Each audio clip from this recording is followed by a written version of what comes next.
इस कथा को सुनने से यह ज्ञान होता है कि भक्ति के दो पुत्र हैं, ज्ञान और वैराग्य। भक्ति करेंगे तो ज्ञान भी होगा और वैराग्य भी होगा।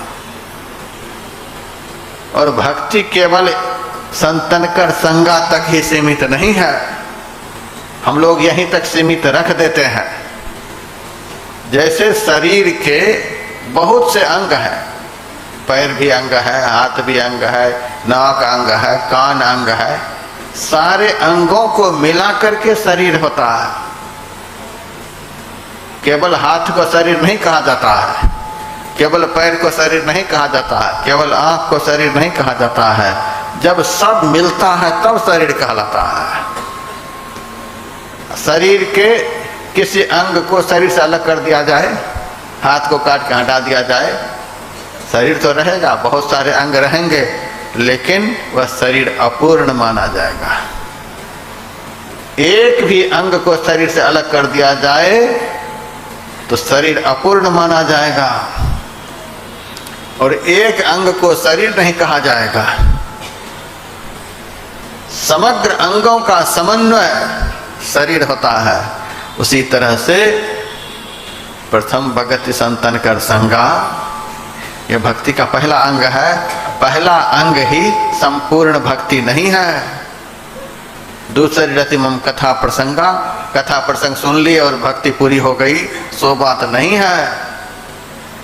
जैसे शरीर के बहुत सारे अंग हैं, सारे अंग जब मिल जाते हैं तब पूर्ण शरीर होता है। उसी तरह से भक्ति के 9 अंग हैं, ये सारे अंगों का जब समन्वय होता है तब भक्ति पूरी होती है। सारे अंग चाहिए। तो बहुत लोग तो बस इतना ही चले गए, सत्संग में बैठ गए और उठ करके चल दिए। कहाँ गए थे? सत्संग करने के लिए गए थे। ज्ञान हुआ, वैराग्य हुआ? ज्ञान वैराग्य तो नहीं हुआ। अब लोग सत्संग करने वाले की निंदा करने लग गए हैं, क्योंकि यह जो सुना दिया जाता है प्रथम भगति संतन कर संगा, भक्ति का पहला अंग सत्संग है। सत्संग सुन लिए, बस हो गया, इतने में संतुष्ट हो गए कि हमने भक्ति कर ली। अब निंदा हो रही है। बाबा, जितना झूठ आजकल सत्संगी बोलता है उतना गैर सत्संगी नहीं। बात बात में झूठ बोलता है। ये सत्संगी होकर के झूठ बोले? जितना सत्संगी एक दूसरे की निंदा चुगली करता है उतना गैर सत्संगी नहीं करता है। सत्संगी निंदा चुगली करे तो कारण क्या है कि सत्संग सुनने के बाद भी हमारा दुर्गुण नहीं जाता है। तो जैसे शरीर से एक हाथ को काट करके कोई अलग कर दे तो उस हाथ से संपूर्ण शरीर का ज्ञान होगा, संपूर्ण शरीर को धारण करने का फल मिलेगा। केवल हाथ से आंख को कोई निकाल ले तो वह शरीर माना जाएगा? उस शरीर से भक्ति होगी? हाथ काट कर निकाल दीजिए और करिए हाथ से भक्ति। सब चाहिए। तो जैसे हाथ को काट कर हटा दे तो वह हाथ शरीर नहीं कहलाएगा। उसी तरह से केवल सत्संग में जाकर के बैठ गए और यही पूरी भक्ति हो गई, तो बात नहीं है। सारे अंग चाहिए। हमारे गुरुदेव ने साफ साफ कह दिया कि एक भी अंग किसी को प्राप्त हो जाए तो भगवान कहते हैं सोई अतिशय प्रिय भामिनी मोरे, वह मुझे अतिशय प्रिय है। गुरुदेव कहते हैं यदि 9 के 9 अंग कोई प्राप्त कर ले तो 9 बार अतिशय अतिशय शब्द लिखो, वह भगवान का कितना अतिशय प्यारा होगा।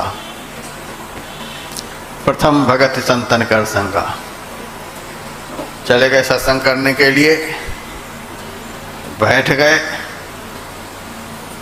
ये भक्ति का पहला अंग। हम नहीं कहते यह निरर्थक है।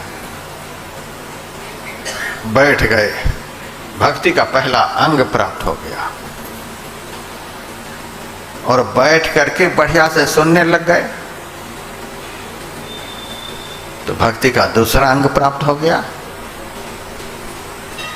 और उसके बाद जिससे भक्ति के विषय में सुने उनकी सेवा भी तो करनी चाहिए। जिन्होंने भक्ति का हमें ज्ञान दिया, जिन्होंने भक्ति का रहस्य हमें बताया, उनकी सेवा भी तो करें। तो बिना सेवा किए ज्ञान हो ही नहीं सकता है। तो उनके प्रति सेवा का भाव भी होना चाहिए। यदि हम सुनाने वाले संत की सेवा करते हैं तो भक्ति का तीसरा अंग प्राप्त हो गया। और उसके बाद जिस ईश्वर परमात्मा के विषय में साधु संत महात्मा मंच पर से सुनाते हैं उस ईश्वर का गुणगान। कोई आदमी किडनी रोग से पीड़ित हो गया है, किडनी अब काम नहीं कर रही है। प्रत्येक आदमी की देह में 2 किडनी होती है,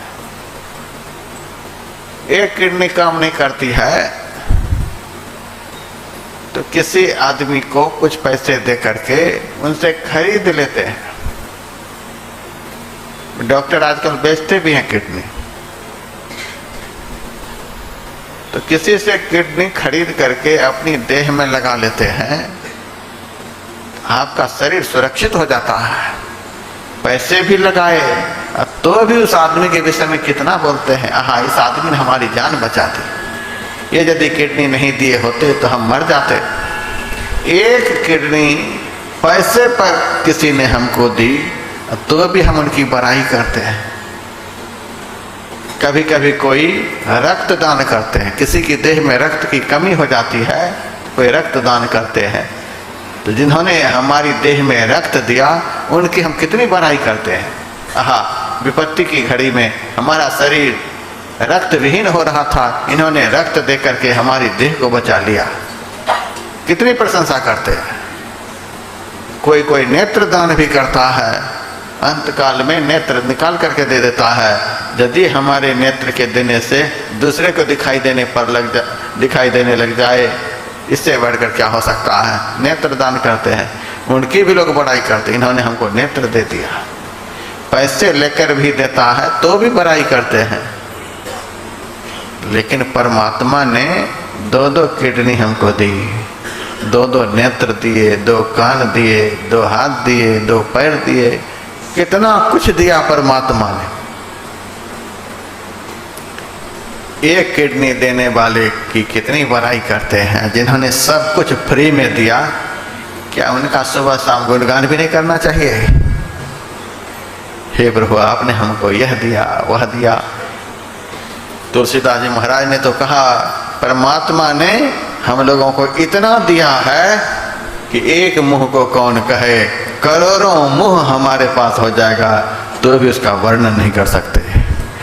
कोटि हो मुख कही जात न प्रभु के एक एक उपकार। करोड़ों मुंह से भी परमात्मा के एक एक उपकार का हम वर्णन नहीं कर सकते। इतना कुछ परमात्मा ने हमको दिया है। तो दुनिया के लोग किडनी दे सकते हैं, आंख दे सकते हैं, लेकिन श्वास कोई दे सकते हैं? कोई नहीं दे सकते। श्वास से ही तो देह की शोभा है, श्वास नहीं तो शरीर किस काम का है। वह अमूल्य श्वास कितनी संख्या में दिया है। इसीलिए कहा, कोटि मुख कही जात न प्रभु के एक एक उपकार। कोई ऐसा श्वास नहीं जिस श्वास में भगवान के उपकार का वर्णन नहीं हो। प्रत्येक श्वास में भगवान की कृतज्ञता का हमको अनुभव होना चाहिए।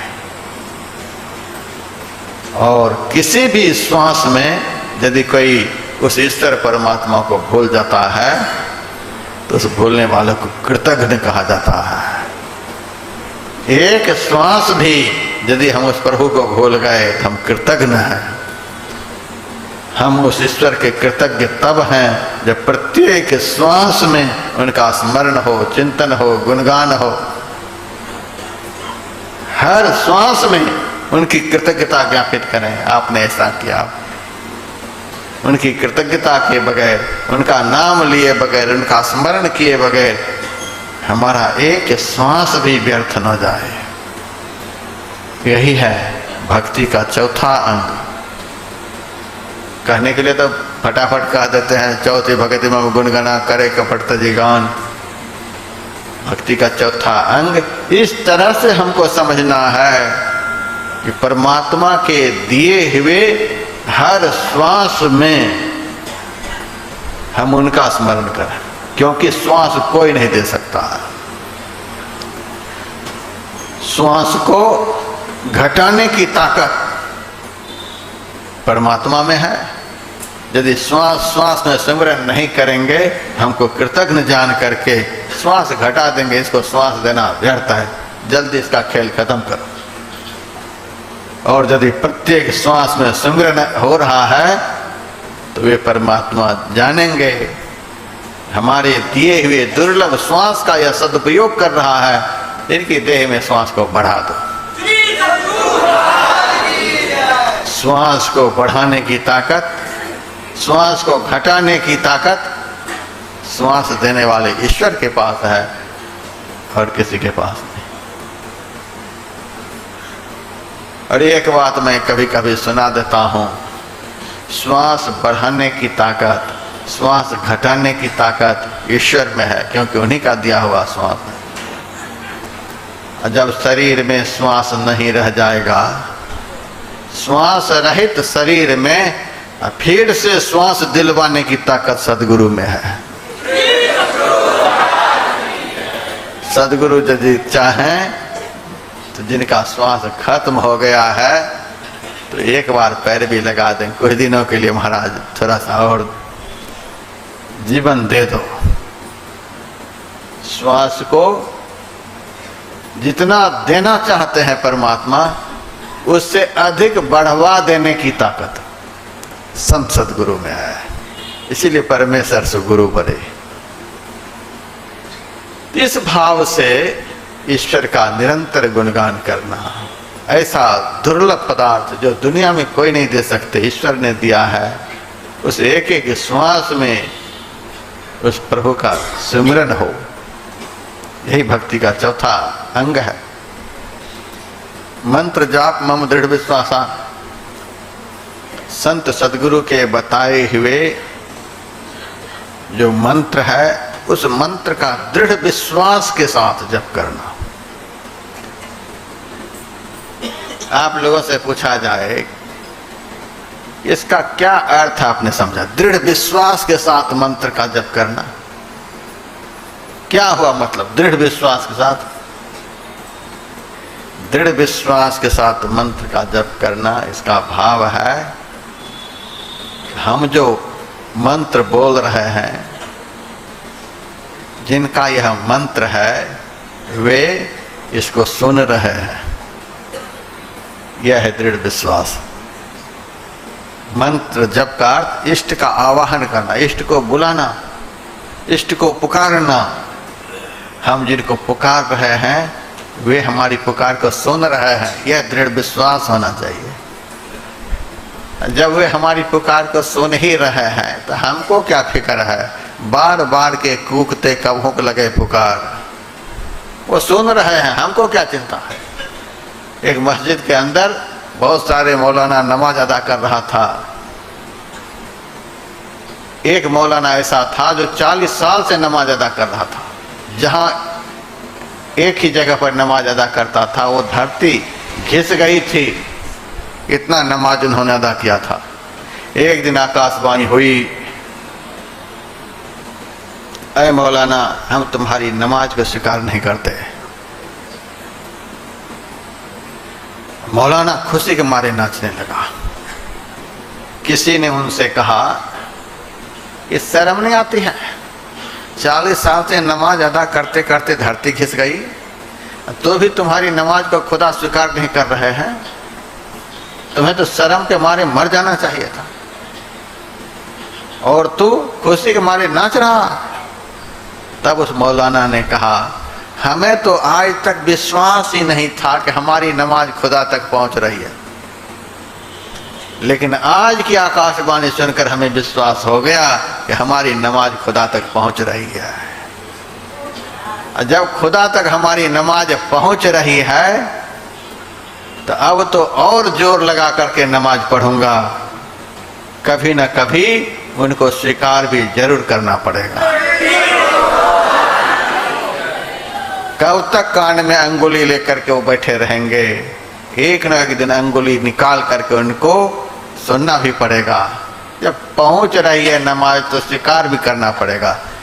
यही है दृढ़ विश्वास। मंत्र जाप में दृढ़ विश्वास। हम जो अपने इष्ट को पुकार रहे हैं, हमारे इष्ट हमारी पुकार को सुन रहे हैं। मैंने गुरु महाराज का 1200 नाम लिखा है। जैसे विष्णु सहस्र नाम है, शिव सहस्र नाम है, उसी तरह से मैंने महर्षि में ही सहस्र नाम स्तोत्रम लिखा। 1200 नाम है। 1200 नामों में एक नाम मैंने गुरु महाराज का लिखा है, दीर्घ कर्ण। बहुत बड़ा कान वाले, बहुत बड़ा कान। आप लोगों को लगेगा क्या आपने लिख दिया? गुरु महाराज का कान तो हम ही लोगों के जैसा, और आपने लिखा बहुत बड़ा कान वाले। क्या मतलब हुआ इसका? आप किसी मोटर बेचने वाले की दुकान पर जाइए, देखिएगा कि बहुत से मोटर रखे हुए होते हैं। अब बेचने वाले से दाम पूछिए तो दाम अलग अलग बताएगा। इस मोटर की कीमत है 15,000, इस मोटर की कीमत है 20,000, इस मोटर की कीमत है 60,000। एक ही जैसा बहुत सा मोटर है, लेकिन दाम अलग अलग है। तो पूछा जाता है कि है तो एक ही जैसा देखने में, लेकिन दाम अलग अलग क्यों है? तब बेचने वाला कहता है हॉर्स पावर के आधार पर इसका दाम अलग अलग है। ये 15 हॉर्स पावर का है, ये 30 हॉर्स पावर का है, ये 100 हॉर्स पावर का है। जो जितना अधिक हॉर्स पावर का है उसकी कीमत उतनी अधिक है एक ही जैसा, लेकिन हॉर्स पावर जिसमें ज़्यादा अधिक है उस मोटर की कीमत उतनी अधिक है। उसी तरह से कान तो सबका एक ही जैसा है। जिसके कान में सबसे ज्यादा सुनने की ताकत है उस कान को ही बड़ा कान वाला कहा जाता है। सबसे अधिक हॉर्स पावर वाला कान सदगुरु का होता है। इसीलिए दीर्घ कर्ण। दुनिया में जहां कहीं भी गुरु महाराज के भक्त हैं, कहीं से भी गुरु महाराज के भक्त विपत्ति में गुरु महाराज को पुकारते हैं तो गुरु महाराज सुन लेते हैं। कहीं से भी पुकारे, धरती का 7वां तल पाताल है, वहां से भी यदि गुरु महाराज का भक्त गुरु महाराज को पुकारेगा तो गुरु महाराज सुनेंगे। आकाश का 7 तल है, अंतिम तल को सतलोक कहते हैं। सतलोक से भी भक्त गुरु महाराज को पुकारेंगे तो गुरु महाराज सुन लेंगे। जब सतलोक तक की आवाज को गुरु महाराज सुनते हैं, पाताल तक की आवाज को गुरु महाराज सुनते हैं, तो 2-4-10 किलोमीटर में रहने वाले जो भक्त हैं उनकी आवाज को नहीं सुनते हैं। यह विश्वासहीनता की बात है। यदि किसी के मन में है कि गुरु महाराज नहीं सुन रहे हैं, बहुत सत्संगी हमारे पास आ जाते हैं, कहते हैं महाराज लड़का बीमार हो गया है, महाराज आशीर्वाद दो। तो हम कह देते हैं गुरु महाराज का सुमिरन कर। तो गुरु महाराज का सुमिरन तो करते ही रहते हैं महाराज। तो गुरु महाराज के सुमिरन करने से तुम्हारा काम नहीं बना तो अब तुम्हारा काम दुनिया में किसी से बनने वाला नहीं है। तो बाईपास पकड़ रहा है। जिनसे सब काम बन सकता है उनसे तुम्हारा काम नहीं बना तो अब किससे बनेगा? विश्वास नहीं रह गया है, केवल सुन रहे हैं वर्षों से मंत्र जाप में दृढ़ विश्वास। ये सुनना व्यर्थ है उस आदमी का जिनको यह विश्वास नहीं है कि हम जो पुकार रहे हैं और वे सुन रहे हैं। सबको यह विश्वास है। ब्रह्मानंद स्वामी ने स्पष्ट शब्दों में कहा, दृढ़ भरोसा मन में करके जो भजे हरि नाम को, कहता है ब्रह्मानंद ब्रह्मानंद माहि समाएगा। और गुरुदेव ने भी कहा, दृढ़ विश्वास बनिए गुरु पद के, सेवत रहिए सदाए। अभ्यासी गुरु से भी हंसा, मुक्ति डगर चली जाई। चलत चलत सो टपत गगन सब, भव दुख दूरी न साई। हम पुकार रहे हैं और वे सुन रहे हैं। यदि ऐसा विश्वास नहीं है जपने वाले के अंदर, तो उनके जप का कोई फल नहीं होता है। पुराणों में यह भी लिखा हुआ है, मंत्र जप की बड़ी महिमा लिखी गई है। जप करने से यह होता है, नाम लेने से यह होता है, नाम लेने से यह होता है, बहुत लिखा हुआ है। लेकिन शास्त्र समाज को धोखे में नहीं रखता। शास्त्र में यह भी लिखा हुआ है, बिना विश्वास का मंत्र जप करने का कोई फल नहीं होता है। और विश्वास बस यही, हम गुरु महाराज को पुकार रहे हैं और हमारे गुरु महाराज सुन रहे हैं। और बहुत तरह का जप होता है। वाचिक जप होता है, उपांशु जप होता है, श्वास जप होता है, मानस जप होता है। बोल बोल करके जो जप करते हैं वह वाचिक जप है। खूब बोल रहे हैं, दुनिया के लोग सुन रहे हैं, लेकिन उस जप का जितना फल होता है उससे 10 गुना अधिक फल होता है। केवल होठ हिले, अपना कान सुने, दूसरा कोई नहीं सुने। ताज्जुब होगा, जो हम जोर जोर से बोल रहे हैं, सब सुन रहे हैं, उसका फल कम, और होठ जो हिला करके जप रहे हैं उसका फल ज्यादा, 10 गुना ज्यादा। अब प्रत्येक श्वास में जो जप होता है उसको श्वास जप कहते हैं। तो होठ हिला करके जो जप होता है उसको उपांशु जप कहते हैं। उपांशु जप से 100 गुना अधिक श्रेष्ठ श्वास जप है। अब तो कान भी नहीं सुन रहा, उसका तो कम फल होना चाहिए।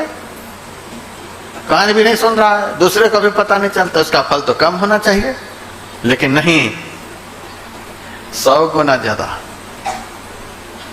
और श्वास जप से 1000 गुना अधिक फलदायक मानस जप है, जो मन ही मन होता है, केवल मन बोलता है। श्वास से भी उसका कोई संबंध नहीं, उसका फल 1000 गुना ज्यादा, उसका तो फल ही नहीं होना चाहिए। तो जितना जप को हम अंदर की तरफ ले जाते हैं उसका फल उतना ही अधिक बढ़ जाता है। इसका कारण क्या है? इसका कारण यह है कि हम जिनको पुकार रहे हैं वो हमारे अंदर में है। जितना अंदर से जप करते हैं उतना वो अंदर वाले सुनते हैं। हमारे अंदर में है, इसीलिए तो अंदर के जप का उतना ही अधिक फल बताया गया। और अंदर में कहां है? अंदर में कहां से बैठ करके सुन रहे हैं? ये थोड़ा सा इस विषय पर विचार करिए कि अंदर में वे कहां से बैठ करके सुन रहे हैं। अंदर में वहां से बैठ करके वे हमारी पुकार को सुन रहे हैं जहां से हम पुकार रहे हैं। जहां से हम पुकार रहे हैं वहीं बैठकर वे सुन रहे हैं। सतगुरु संत कंज में वासा, सदगुरु का निवास आज्ञा चक्र में होता है। अब पुकारने वाला कौन है? पुकारने वाला यह जीव है। जीव का वासा कहाँ है? बिंदु मध्य जीवात्मा सूक्ष्म रूपेण वर्तते, आज्ञा चक्र में जीव का निवास है। पुकारने वाला वही है, पुकार सुनने वाला वही है। तब भी आदमी को लगता है कि हमारे गुरु महाराज सुन रहे हैं कि नहीं सुन रहे हैं। जहां से हम पुकार रहे हैं वहीं बैठकर पुकार सुनने वाले बैठे हुए हैं, तब भी लोगों को लगता है कि नहीं सुन रहे हैं। ये विश्वासहीनता है। बिना विश्वास का जो जप होता है उसका कोई फल नहीं होता है। इसीलिए हम लोगों को फल नहीं मिल रहा है। कहाँ गुरु महाराज बैठे हुए हैं, हम कब से पुकार रहे हैं, कितने संकट में पड़े हुए हैं, न जाने गुरु महाराज कहाँ हैं। अरे यह सब बोलने लग गए। विश्वास नहीं रह गया, इसीलिए पुकार तो रहे हैं लेकिन उसका फल नहीं मिल रहा है। गजराज ने पुकारा तो भगवान आ गए। गजराज हाथी की पुकार को भगवान सुन लेते हैं। जटायु पुकार रहा था और भगवान वहां पहुंच गए। बहुत सारे भक्तों का चरित्र है। द्रौपदी भरी सभा में पुकार रही थी और उनकी पुकार को सुनकर उनकी लज्जा को बचा लिए। द्रौपदी की पुकार को भगवान सुन लिए, हाथी की पुकार को सुन लिए, गिद्ध की पुकार को सुन लिए, और अपने भक्त की पुकार को नहीं सुनेंगे? विश्वास नहीं है? सुन रहे हैं। एक बार भी हम पुकारते हैं तो सुनते हैं, सुन रहे हैं। और यह विश्वास आपको तब होगा जब आपकी पुकार प्रत्येक श्वास में होने लगेगी। 21,600 बार 24 घंटे में श्वास लेते हैं। जिस दिन 24 घंटे आपकी पुकार कभी बंद नहीं होगी। 21,600 बार प्रत्येक श्वास में आपकी पुकार होगी। जिस दिन पुकार की संख्या इतनी बढ़ जाएगी कि प्रत्येक श्वास से पुकार होगी, उस दिन आपकी पुकार पूर्ण हो गई। उस दिन आपकी पुकार पूर्ण हो गई, आप पुकार में पूरे हो गए। अब गुरु महाराज आपको पुकारेंगे और आप सुनेंगे। 600 सहस्र 2100 जाप अनहद उपजे आपे आप। जब तक भक्त पुकारता है तब तक उस पुकार का नाम है वर्णात्मक नाद। भक्त की पुकार का नाम है वर्णात्मक नाद।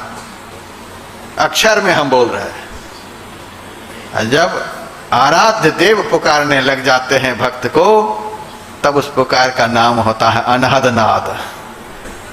घट में नाम प्रकट भया, बक बक मरे बलाय। अब उधर से पुकार सुनाई देगी। सुन लाम कापे पहुंच के तेरी पुकार है। पहले तो हमको इस लेवल से पुकारना होगा कि कोई भी श्वास खाली ना जाए। श्वास श्वास में नाम सुमिर ले, अवधि घटे तन की। प्रत्येक श्वास में पुकारो। जब एक भी श्वास आपका खाली नहीं जाएगा, तब आप अपने सदगुरु की पुकार को सुनेंगे। उस दिन पक्का विश्वास हो जाएगा, हाँ आज हमारी पुकार पूरी हो गई। अब हमारे गुरु महाराज हमको पुकारने लगे, क्यों भटकता फिर रहा तो ऐ तलाश यार में, रास्ता सहरग में है दिल भर पे जाने के लिए। अब उधर से पुकारेंगे। ऐसा विश्वास। मंत्र जब क्या साधारण बात है। बहुत लोग बड़े उतावले हो रखे हैं छलांग लगाने के लिए। मंत्र जप को बिल्कुल साधारण समझ लिए। अरे ज्यादा कुछ नहीं हो रहा है बाबा, क्या कहें, ध्यान तो बनता ही नहीं, दृष्टि जो कहाँ से, जैसे तैसे थोड़ा बहुत जाप चलता है। इसका मतलब जाप को उन्होंने बहुत कम समझा। थोड़ा बहुत जाप चलता है, जाप जुप कर लेते हैं। जाप जुप को वो थोड़ा समझ लिया। क्या कहा जाए, जिससे सब कुछ मिल जाता है उसी को उन्होंने थोड़ा समझ लिया,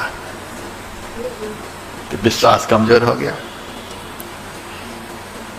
आप लोग इस तरह से अंदर की साधना का तालमेल बैठा करके साधना करें कि जाप का संबंध है मानस ध्यान से, मानस ध्यान का संबंध है दृष्टि साधन से, दृष्टि साधन का संबंध है नादानुसंधान से। ये चारों क्रिया को हम अलग अलग नहीं कर सकते। एक क्रिया दूसरी क्रिया को पकड़ाती है, दूसरी क्रिया तीसरी क्रिया को पकड़ाती है, तीसरी क्रिया चौथी क्रिया को पकड़ाती है।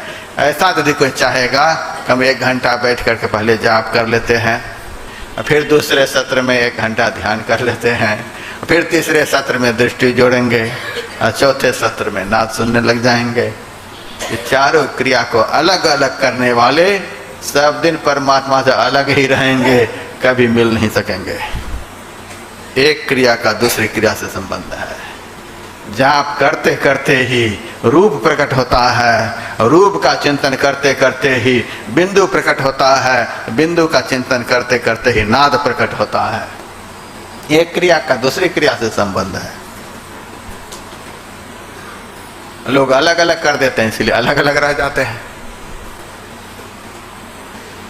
सहरसा जिला की तरफ एक गांव है, नाम नहीं बताऊंगा। मैं गया था सत्संग करने के लिए, तो एक माई आई, बाबा हम आपसे नादानुसंधान लेंगे। मैंने कहा हमसे नादानुसंधान लेंगे? हाँ। आप कितने में देंगे? हमें बड़ा ताज्जुब हुआ, नादानुसंधान लेंगे और आप कितने में देंगे? तो मैंने कहा इधर उसका सौदा होता है क्या? हाँ, एक दो महात्मा इधर 1500 में बेचते हैं। नाद 1500 में बेच रहे हैं, नादानुसंधान की क्रिया 1500 में बेच रहे हैं। 1500 कोई देते हैं तो नाद साधना उसको बतला देते हैं। तो सीधी सादी माई थी, इधर 1500 में नाद बिक रहा है, आप कितना में देंगे? हम तो दंग रह गए। मैंने कहा बिंदु कितना में बिक रहा है? कि बिंदु 1000 में। 1000 में नाद 1000 में बिंदु, 1500 में नाद। ये तो बिंदु नाद का ध्यान आलू बैगन बना दिया लोगों ने। बिंदु नाद का ध्यान आलू बैगन हो गया। लोग पैसे दे दे करके खरीद रहे हैं। गुरु महाराज की रचना को कोई पढ़ते नहीं। नादानुसंधान सुरत शब्द जोग लड़कपन का खेल नहीं है। यह यम नियमहीन पुरुष से कभी हो नहीं सकता है। सत्य, अहिंसा, अस्तेय, ब्रह्मचर्य, अपरिग्रह, शौच, संतोष, तप, स्वाध्याय, ईश्वर प्रणिधान, यम नियम की क्रियाओं में परिपूर्ण हुए बगैर नादानुसंधान की तो बात ही नहीं कर सकता है। और 1500 में नाद खरीद रहे हैं, कोई बेच रहे हैं। बेच लो बढ़िया से, खरीद लो बढ़िया से, कुछ हाथ लगने को नहीं है। इस अंदर की महत्तम साधन प्रक्रिया का समाज दुरुपयोग नहीं करे। 1000, 10,000 जन्म के बाद भी ये 2 क्रिया में से एक क्रिया भी हाथ लग जाए तो हम कह सकते हैं बहुत जल्दी हासिल हो गया। 1000, 10,000 जन्म के बाद भी इन 2 क्रिया में से एक भी क्रिया हाथ लग जाए, समझिए बहुत जल्दी हाथ लग गया। लोगों ने इतना समझ लिया बिंदु को, इतना समझ लिया नाद को। जाप ध्यान को तो कोई समझ ही नहीं रखा। अरे बाबा क्या करें, और बिंदु नाद का ध्यान तो होता नहीं, थोड़ा बहुत जाप जुप कर लेते हैं। जाप जुप का कोई महत्व नहीं रहा। जहां से भजन आरंभ होता है उस आरंभिक साधना का ही महत्व नहीं जीवन में है, तो आगे की उत्कृष्ट साधना की महत्ता को आप क्या समझेंगे? हमारे गुरुदेव ने कितना सुंदर लिखा है, सर्व क्षण गुरु मन जौ में ही रहे हो, निश्चय निर्वाण हो संत सब कहे हो। ये क्या है? मंत्र जप है। प्रतिक्षण यदि मंत्र का स्मरण कोई कर रहा है तो उसका मन गुरु में लगा हुआ है। और गुरु महाराज ने इसका रिजल्ट दिया, सर्व क्षण गुरु मन जो में ही रहे हो। प्रत्येक क्षण में जिनसे मंत्र का जप हो रहा है, रिजल्ट दिया कि निश्चय निर्वाण हो संत सब कहे हो, उसको एक दिन अवश्य मोक्ष मिलेगा, ऐसा सभी संतों ने कहा है। विश्वास नहीं होगा तो क्या होगा?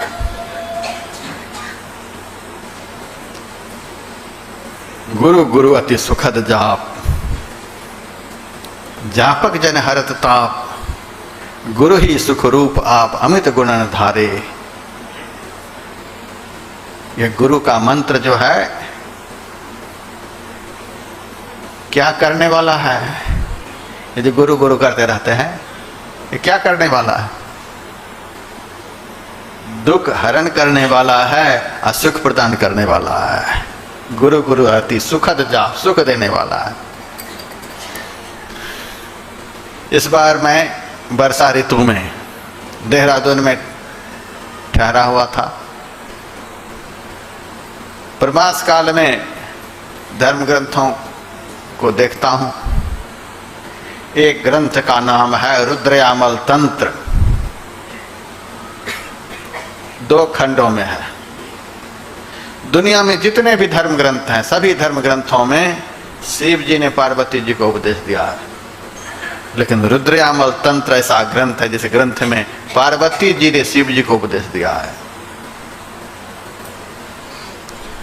उस ग्रंथ में मैंने एक मंत्र पढ़ा, पार्वती जी शिव जी को सुना रही हैं। यह मंत्र इस बार की पत्रिका के फ्रंट कवर पर मैंने छाप दिया है, सबको याद कर लीजिएगा। जितने गुरु भक्त हैं, जो मंत्र अभी मैं बोलने के लिए जा रहा हूं, वह मंत्र सबको याद कर लीजिएगा। देखिएगा गुरु महाराज में आपकी कितनी श्रद्धा होगी। गुरो मानुष बुद्धिं तु,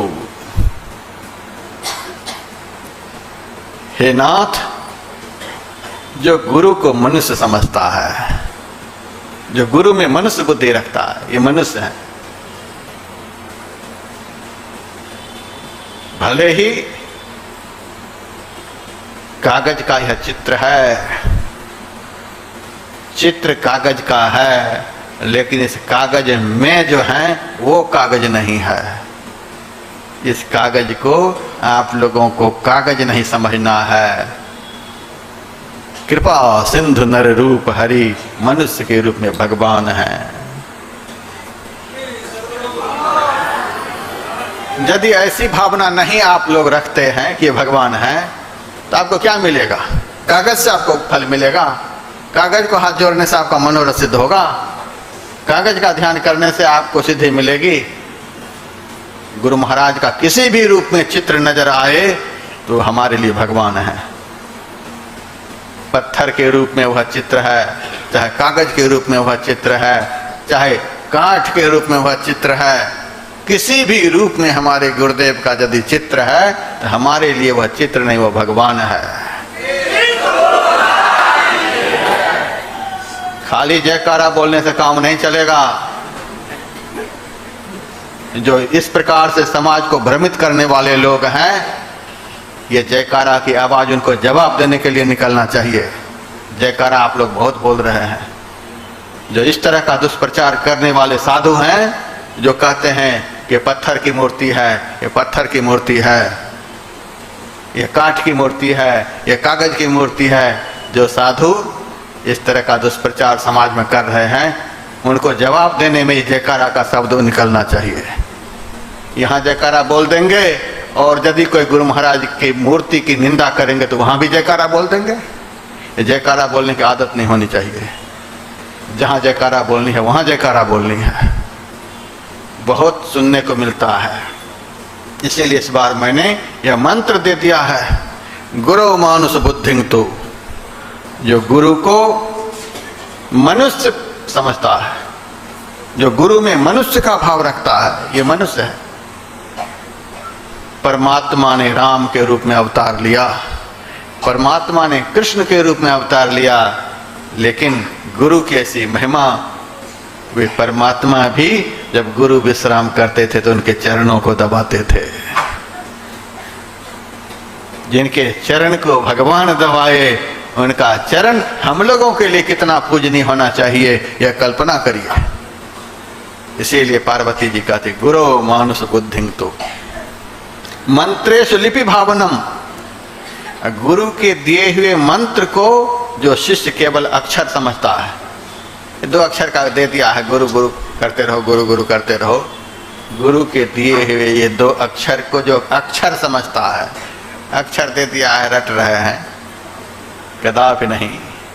गुरु के दिए हुए जो यह 2 अक्षर का मंत्र है, इसका अर्थ, मंत्र का अर्थ, जिस अक्षर के मनन करने से शिष्य का त्राण हो जाए, कल्याण हो जाए, वह अक्षर नहीं दिया है, वह आपका कल्याण करने वाला पहरेदार दिया है। इस पहरेदार को अपने होठ पर रखना, यह पहरेदार तुम्हारा कल्याण कर देगा।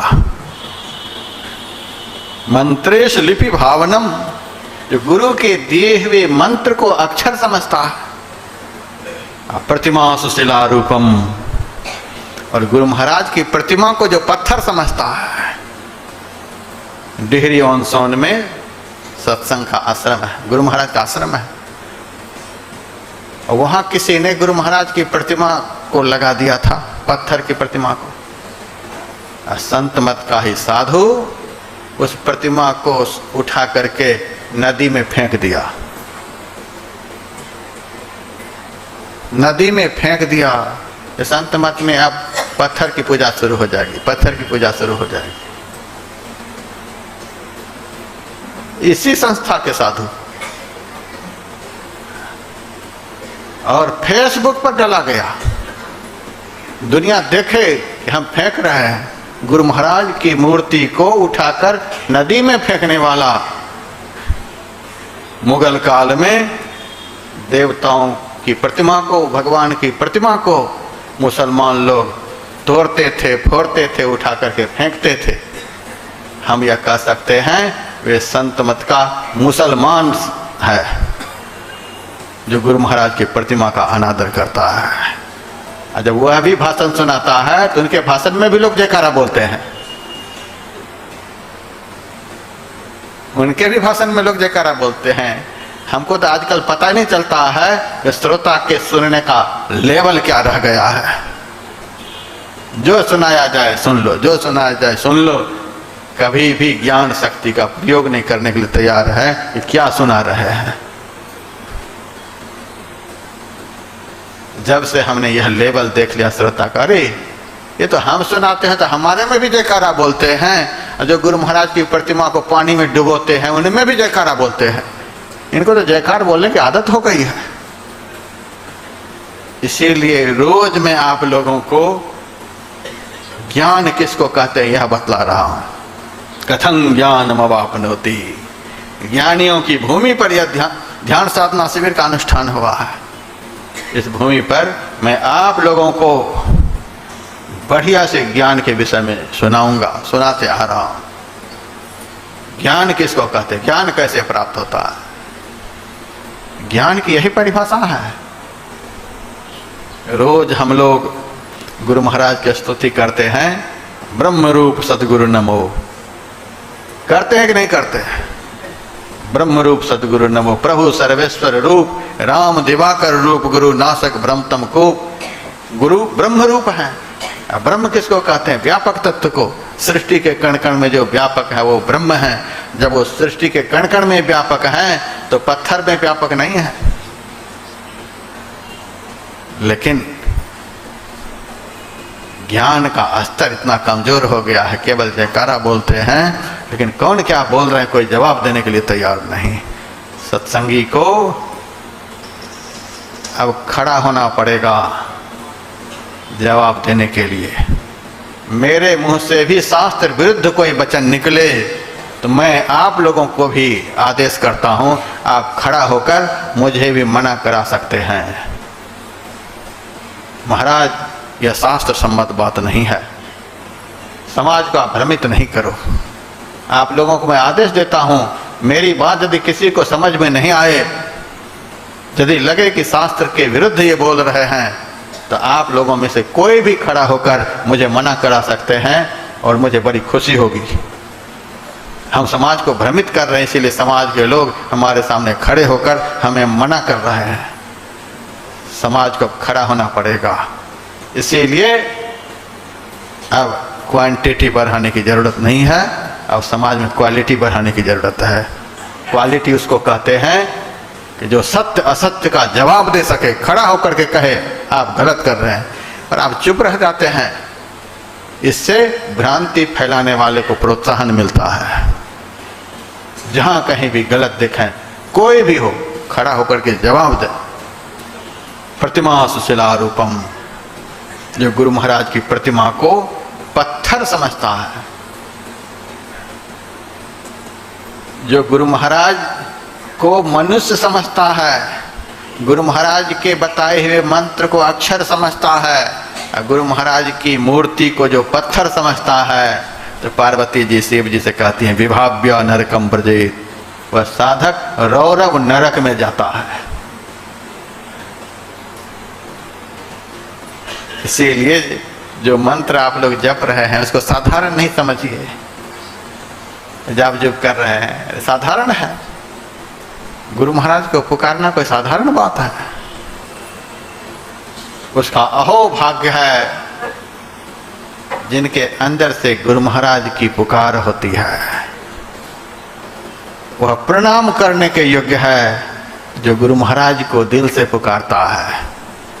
वो अपने को कुछ नहीं समझता है, हम पुकार रहे हैं।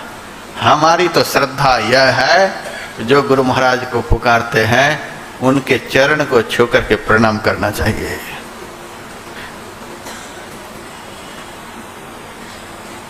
नाम जपत दरिद्री भला, टूटे घर की छान, कंचन मंदिर जार दे जहाँ गुरु भक्ति नान। नाम जपत कुष्ठी भला, चुई चुई पड़े जो चाम, कंचन देह के ही काम के जामुख नाही नाम। इतनी महिमा है। गुरु गुरु अति सुखद जाप, जापक जन हरत ताप। गुरु महाराज ये झूठ लिखे हैं। गुरु गुरु अति सुखद जाप, जापक जन हरत ताप। जप करने वाले भक्त के दुख को यह हरण कर लेता है। गुरु महाराज झूठ लिखे हैं। जिनको ऐसा है मन में ऐसे लिख दिए हैं तो उनके लिए जप करना भी ऐसे वैसे ही है। बिना विश्वास का जो जप होता है उसका कोई फल नहीं। गुरु महाराज ने जैसा लिखा है तो त्रिकाल सत्य है, ऐसा विश्वास होना चाहिए। जापक जन हरत ताप, गुरु ही सुख रूप आप, अमित गुण न धारे। समग्र सद्गुणों को धारण करके सद्गुरु शिष्य के अंदर में विराजमान है। कौन ऐसा गुण नहीं है जो गुरु में नहीं विराजते हैं?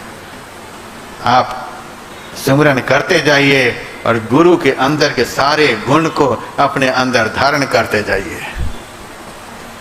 गुरु गुरु सब जाप भूप, सभी जपों का राजा। गुरु महाराज ने जो मंत्र दिया है सभी जपों का राजा है। मंत्रराज इदं देवी गुरु रित्यक्षरद्वयम्, स्मृति वेद पुराणा नाम सारमेव न संशयः।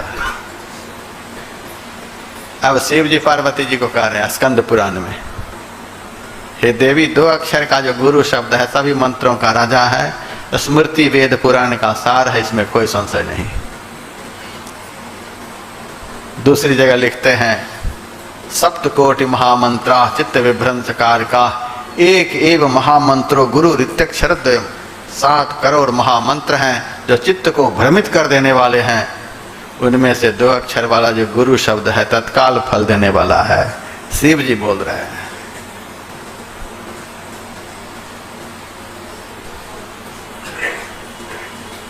बिहार झारखंड में तो हमें दीक्षा देने में कोई देर नहीं लगती है। जो जितना मूर्ख होता है उसको दीक्षा बतलाने में उतना ही कम समय हमको लगता है। कुछ पढ़ा लिखा नहीं, तुरंत हम बता देते हैं कि इस तरह से बैठो, इस मंत्र का जाप करो, इस तरह से ध्यान लगाओ। वो 2 मिनट में समझ जाता है, माला पहन करके चला जाता है।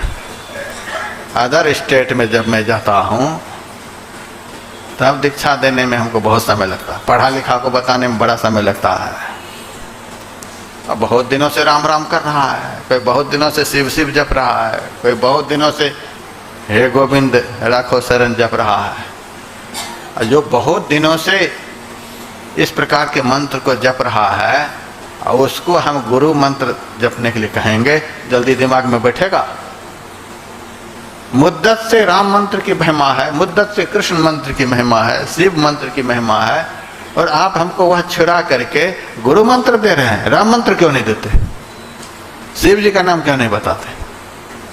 ऐसा जब तर्क होता है तब बताने में समय लगता है। अब बता तो देता ही हूँ, अब विश्वास भी करा ही देता हूँ। मैं कह देता हूँ ये गुरु जो जपने के लिए बता रहा हूँ ये राम राम ही है, इसको राम राम ही समझ लो। एक ही लड़का है और बाप माँ उनको प्यार से, स्कूल में तो नाम उसका रखा गया है पंकज, स्कूल में नाम है पंकज। घर में बाप उसको कहता है गुड्डू, माँ कहता है चिंटू। बेटा एक ही है, लेकिन प्यार से माँ बाप कई एक नाम से उनको पुकारता है। तो बेटा बदल गया, कई एक नाम से जो उनको पुकारा जाता है तो बेटा अलग अलग हो गया। बेटा तो वही है। भाव से घर के लोग उनको बहुत नाम ले लेकर के बोलते हैं। उसी तरह से राम को यदि कोई गुरु नाम लेकर के भी पुकारता है तो बात वही है, राम वही रहता है। ये गुरु नाम भी उन्हीं का है। तो लोग कहते हैं कैसे, तब मैं उदाहरण देता हूँ कि आनंद रामायण पढ़ो। आनंद रामायण में भगवान राम के 1000 नाम हैं। राम के 1000 नामों में उनका एक नाम गुरु भी है। पढ़कर कोई देख ले। शिव पुराण में शिव जी के 1000 नाम हैं। पद्म पुराण में कृष्ण भगवान के 1000 नाम हैं। विष्णु सहस्त्र नाम में विष्णु भगवान के 1000 नाम हैं।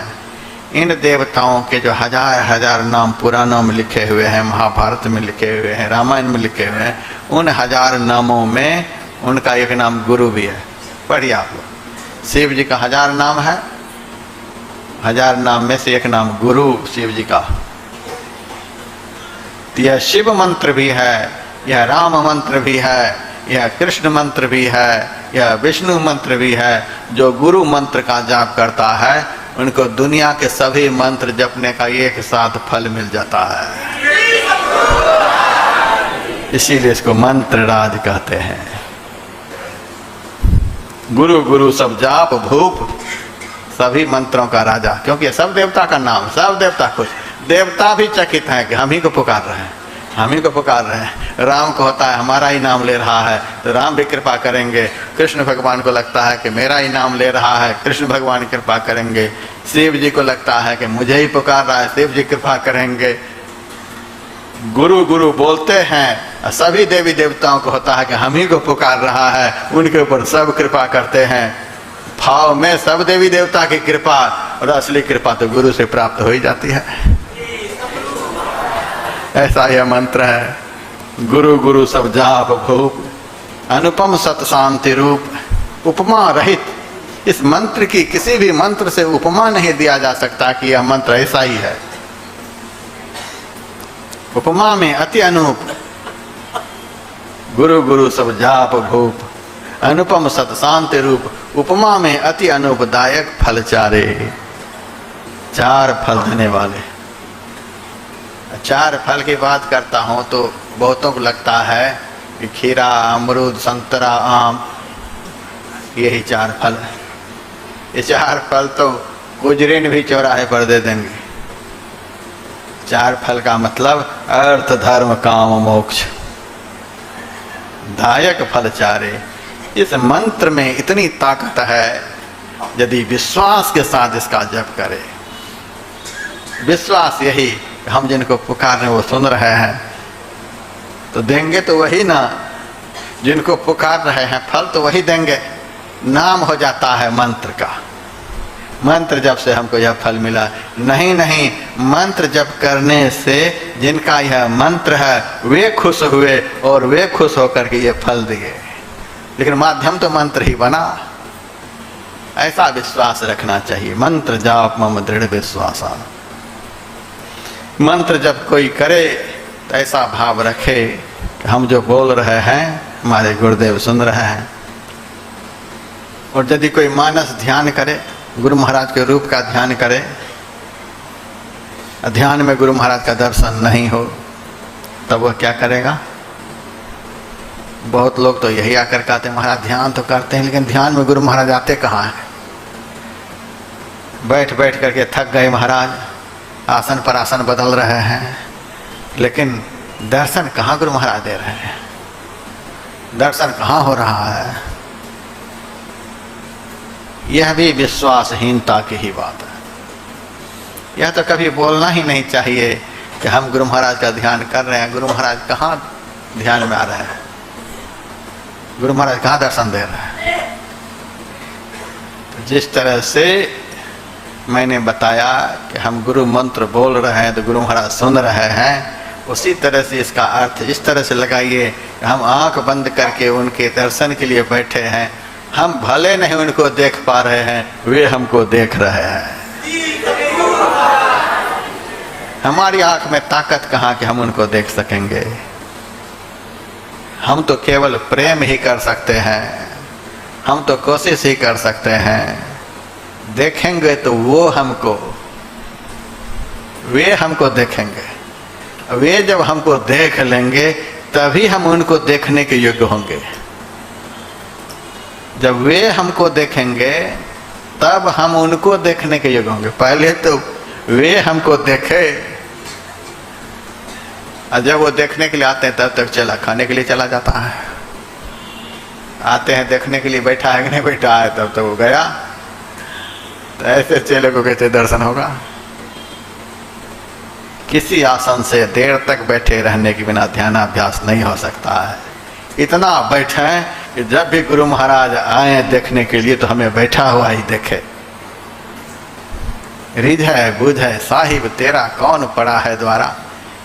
कैसा आदमी है कि दरवाजे पर से हटता ही नहीं, हटता ही नहीं। जब आते हैं गुरु महाराज तो देखते हैं बैठा हुआ ही है, जब आते हैं देखते हैं बैठा हुआ ही है। तो ऐसे भक्त गुरु महाराज को नहीं देखेंगे तो कौन देखेंगे। जब आते हैं देखते हैं बैठा हुआ ही है, और यदि उठकर चले गए तो गुरु महाराज का क्या बिगड़ा। बिगड़ा तो हमारा।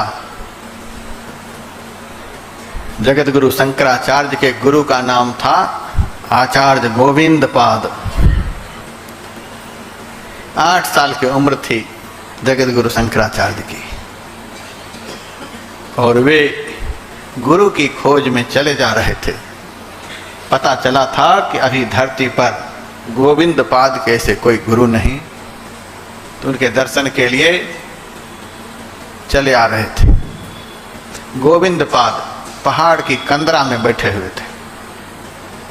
पहाड़ की कंदरा का गेट पत्थर से बंद था। कंदरा के द्वार को पत्थर से बंद करके गोविंद पाद अंदर में बैठे हुए हैं। बहुत दिनों से बैठे हुए हैं, बाहर निकलते ही नहीं।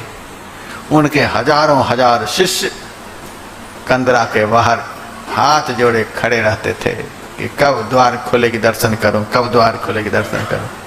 और उसी वक्त आचार्य शंकर पहुंचे और कंदरा के द्वार के पास पहुंच गए। बिल्कुल द्वार पर हाथ जोड़ करके खड़े हैं, गुरु महाराज हमें दर्शन दो, गुरु महाराज हमें दर्शन दो। उनके सारे शिष्यों ने कहा कि हम लोग बरसों से यहाँ हाथ जोड़े खड़े हैं और आज तक दर्शन नहीं, आस लगाए खड़े हैं। और यह लड़का 8 साल का अभी अभी आया है और कहता है दर्शन दो, दर्शन दो। इतना आसान है दर्शन करना? अभी आया अभी दर्शन दो। आचार्य शंकर ने कहा, हाँ हम अवश्य 8 साल के हैं और आप लोग 8 साल से यहाँ खड़े हैं दर्शन के लिए, लेकिन हम अभी दर्शन करेंगे। हमको विश्वास है कि हम अभी दर्शन करेंगे। अच्छा तू अभी दर्शन कर लेगा? अभी आया अभी दर्शन कर ले? हाँ अभी दर्शन करेंगे।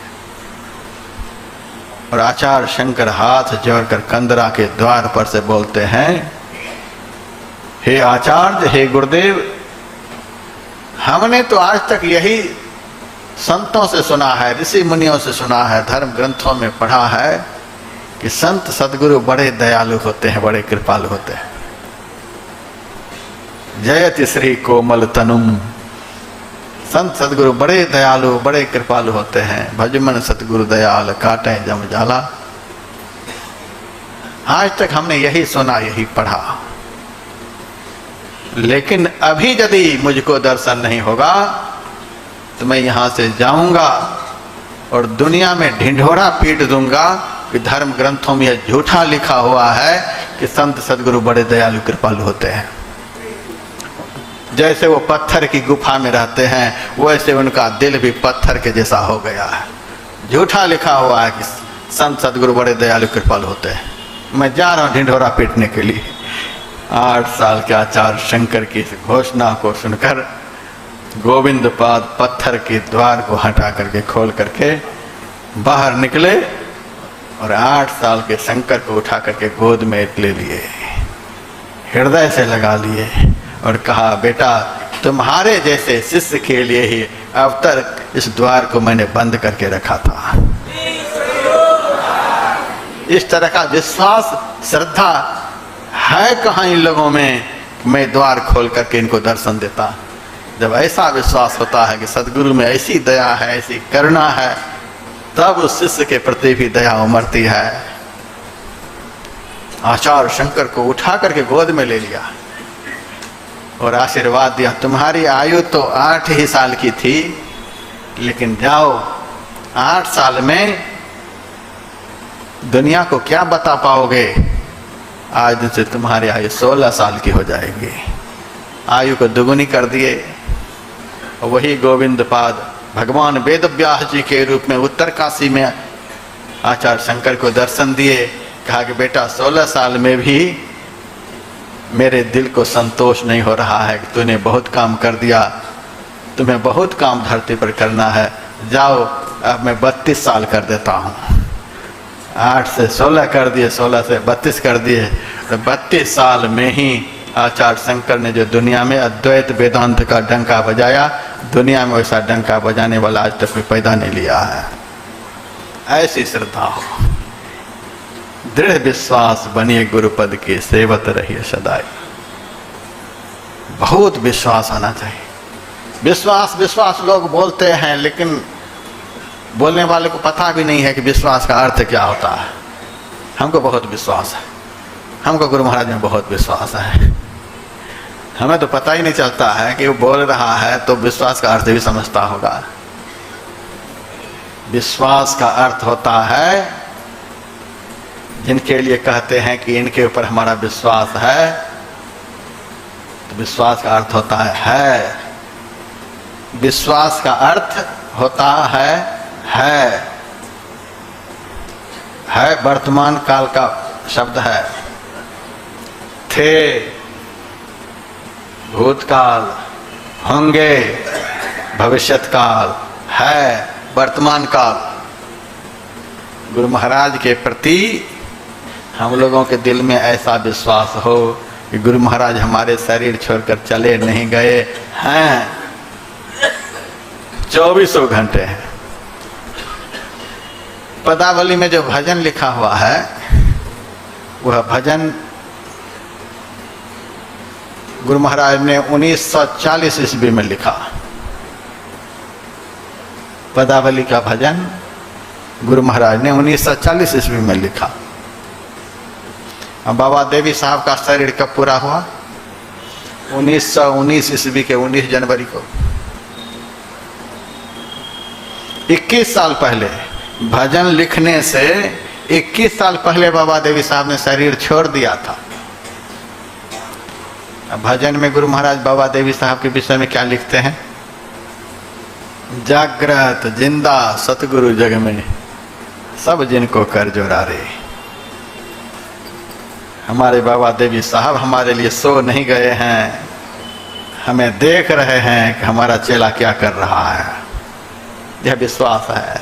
जागृत, हमें देख रहे हैं। जिंदा, हमारे अंग संग है, जीवित है, मर नहीं गए। ऐसा विश्वास होना चाहिए। हमारे गुरु महाराज को बाबा साहब पर कितना विश्वास था। मैं तो आप लोगों से कहता हूँ, संत में ही लीला अमृत को आप झोली में रखें। यहाँ पर वह ग्रंथ है और रोज उसको पढ़ें, तब आपको पता चलेगा कि गुरु महाराज को बाबा देवी साहब पर कितना विश्वास था, कितनी श्रद्धा थी, क्या भाव है। 21 साल के बाद भी लिखते हैं, जागृत जिंदा सतगुरु जग में। हमारे सदगुरु हमें देख रहे हैं, जगे हैं तभी तो देख रहे हैं। इको सतगुरु जागता होर जग सूता मोह पया। देख रहे हैं और जिंदा जीवित है। हर साल जब गुरु महाराज की जयंती मना रहे हैं, इसका क्या मतलब होता है? हर साल हैं तभी तो जयंती मना रहे हैं। मरे हुए का तो परिनिर्वाण दिवस मनाया जाता है। जयंती तो उनकी मनाई जाती है जो जीवित हैं। जो जीवित हैं तभी तो जयंती मना रहे हैं हमारे गुरु महाराज। एक माई आई मेरे पास आधा दर्जन केले लेकर, बाबा दीक्षा दे दो। मैंने कहा अब तक दीक्षा नहीं ली हो? 60 साल की हो गई, अब तक दीक्षा नहीं ली हो? दीक्षा तो ली हूं, लेकिन गुरु जी मर गए। 15 साल पहले एक गुरु बनाई थी, गुरु जी मर गए। फिर दूसरे को गुरु बना ली, वो भी 4 साल के बाद मर गए। तब तीसरे को गुरु बनाई, वो भी 2 साल में मर गए। मैंने कहा मेरा नंबर लगाने के लिए आ गई हो? जिनके गुरु ही 2-4 साल में मर रहे हैं, वो चेले की क्या हालत होगी? पापी ने गुरु और गुरु का ज्ञान कभी मरता है? गुरु और गुरु का ज्ञान सदैव शिष्य के लिए अमर होता है। शिष्य के लिए सदैव गुरु अमर हैं और शिष्य के लिए गुरु का ज्ञान सदैव अमर है। जागृत जिंदा, जैसे बाबा देवी साहब के प्रति गुरु महाराज के दिल में यह श्रद्धा थी कि जागृत जिंदा सदगुरु जग में, वैसे हम लोगों के लिए भी गुरु महाराज के प्रति श्रद्धा होगी, जागृत जिंदा सदगुरु जग में।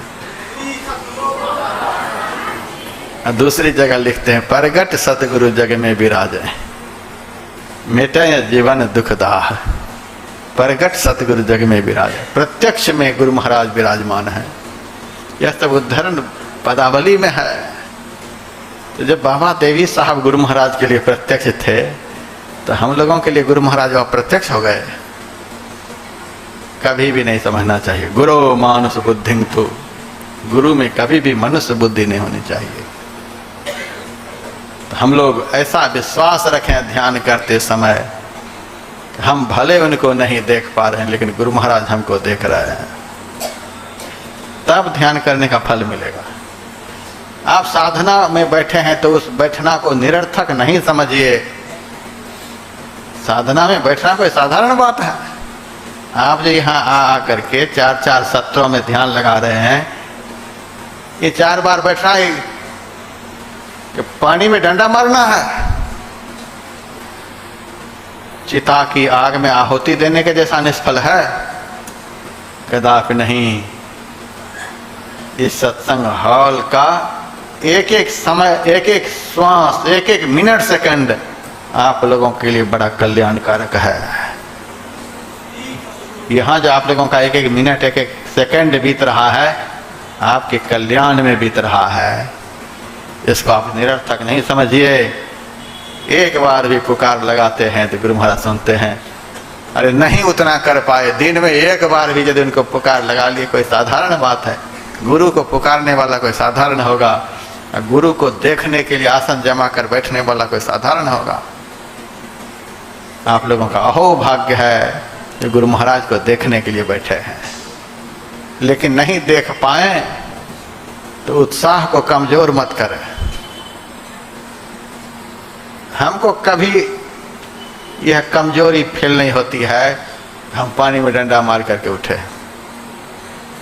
हम अपना लिए कहते हैं, थोड़ा बहुत भी पुकारते हैं तो हमको होता है अरे गुरु महाराज के दरबार में घंटी तो बज ही गई।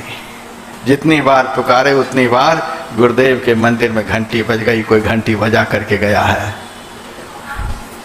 कोई बात नहीं, देवता भी कभी न कभी जगेंगे जब हम घंटी बजाते रहेंगे तो। और हम उनको देखने के ख्याल से बैठे, नहीं देख पाए, कोई फिक्र की बात नहीं। हम जिनको देखने के लिए बैठे हैं वो हमसे बाहर कहीं नहीं बैठे, वो तो हमारे पास ही बैठे हैं। मुश्किल कुशा है रूबरू जिसने तुझे पंजा दिया। पंजा कहते भेद को, युक्ति को। जो गुरु महाराज हमको ध्यान करने की युक्ति बताए हैं वो कहाँ है? रूबरू, रूबरू, बिल्कुल सामने।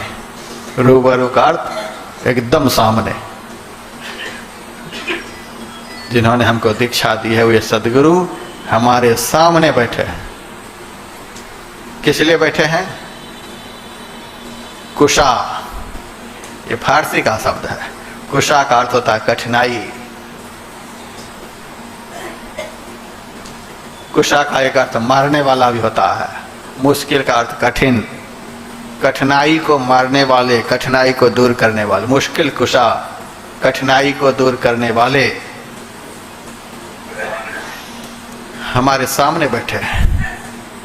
हमारे जीवन में आने वाली सारी कठिनाइयों को दूर करने के लिए हमारे सद्गुरु हमारे सामने बैठे हुए हैं। मुश्किल, कठिन, कुशा मारने वाले, कठिनाई को दूर करने वाले, खत्म करने वाले हमारे सामने बैठे हुए हैं, देख रहे हैं। बेफिक्र होकर आप ध्यान लगाएं, विश्वास के साथ देख रहे हैं।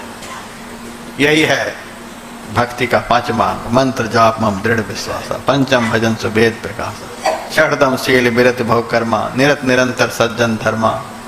इस प्रकार से भक्ति के 9 अंग हैं। सारे अंग को हमें जोड़ना है, तब भक्ति पूर्ण हो जाएगी। उस पूर्ण भक्ति से ज्ञान और वैराग्य का जन्म होता है। जनक जी ने जो पूछा, कथं ज्ञान मवापनोति, ज्ञान कैसे प्राप्त होता है, वैराग्यं च कथं प्राप्तम, वैराग्य कैसे प्राप्त होता है। तो इस तरह से ज्ञान प्राप्त होता है और इस तरह से वैराग्य प्राप्त होता है।